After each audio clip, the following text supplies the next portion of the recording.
I will talk about the problem with Eckhart Tolle and all this enlightenment thing, and you might say like, what does this kid, what does this teenager know about life and enlightenment? And I'd say to that, stop it, silly, I'm already 28. The first problem is that you cannot do it, especially if you want to do it. There was some Buddhist guy, I don't know who said that, if you want to get enlightened, then you will not. And if you don't want to, then maybe. But if you want to, then not. Because as long as you want, that is the reason why you can't. So that's the interesting thing about like people going to Eckhart Tolle webinars and seminars and retreats and all that. I'm sure it's interesting, and there is a lot of good thing that he says, and it is useful, and be in the now and detach yourself, some of your emotions and ego and all that. That's useful to a point, I think, but to do it to become enlightened is I don't know, it's just weird and maybe wrong. It's just another like ego thing, like your ego wants to have this enlightenment thing and get it built into it, right? At least that's what happens when you want to do it, and you search happiness in enlightenment and being in the now because you want to be happy, because you're feeling bad. Like a game is more enjoyable if you take it somewhat seriously. Like if you watch a film and the main character just goes through the film and doesn't have any challenges and stuff, then is it a good film? Like, do you enjoy it? And it's the same, I guess, with life, that you have to be kind of detached enough to not take it fully seriously and fully personally, everything that happens to you and everything that happens in the world, but you have to take it seriously enough to be able to enjoy it, maybe. If you are being honest, it is unattainable, it is unreachable, it is not a reachable goal.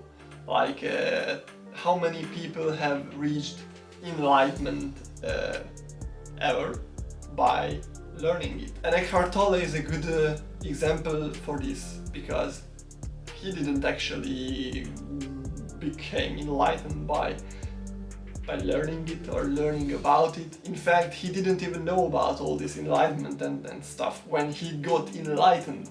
And how it happened is basically suffering. As he explained it, he was basically on the verge of either death, like he explained it like that his two, not even choice, but possibility that he had is, die or become enlightened. And the self, the ego broke, and the ego basically died. And he explained it that he was sitting on a park bench for a long time and just sitting there, and because his life changed very suddenly and he didn't know what happened, and he didn't want to do anything.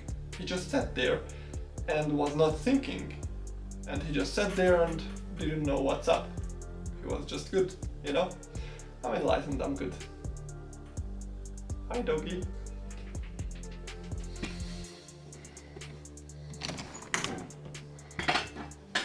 So my problem with all this Eckhart Tolle and consciousness thing is not that when normal people just use it to balance their life and balance their emotions and balance their whatever angriness and be more joyful in life, that's all good, and I think it's useful for that. What I am kind of worried about is the people who are emotionally unstable and just looking for something that will make them comfortable, or that they can make the meaning of their life, and just cling on to it and make it their ego as well. So, because as you well know, if people are emotionally unstable or psychologically unstable, then they are likely to hang on to a religion or hang on to a sect or hang on to this spirituality thing and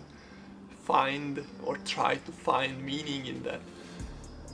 And I think they might, or they would be better off just listening to someone like Jordan Peterson or something like that, who tells them, okay, just take responsibility for your life and do something to make it better. And I would think that spirituality in this way is the exact opposite of it. It's like, accept the situation you're in and realize that you are not a person but consciousness. So I'm not 100% sure that these consciousness things, videos about it and stuff do more good than bad, because they are a really good place to search comfort and meaning for, but if you take it too seriously, then I don't think that's good.